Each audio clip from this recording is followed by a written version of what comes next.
Banjir dan longsor di Sumatera Barat akibatkan 19 orang meninggal dan 7 hilang.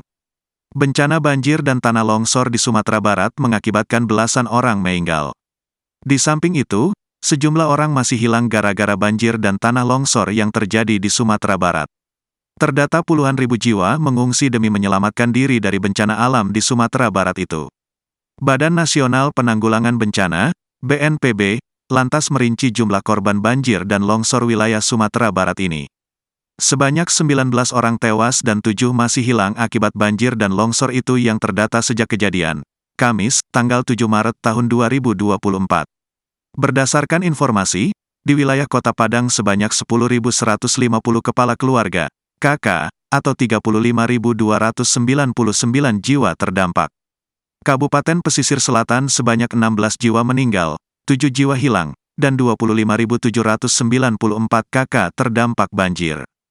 Kabupaten Padang Pariaman sebanyak 3 orang meninggal dunia, 2 orang luka-luka dan sebanyak 800 KK atau 2.958 jiwa terdampak. Kota Solok sebanyak 238 KK atau 813 jiwa terdampak. Kabupaten 50 Kota sebanyak 24 KK atau 100 jiwa terdampak. Kabupaten Agam sebanyak 36 KK atau 144 jiwa terdampak. Kabupaten Solok sebanyak 10 KK terdampak.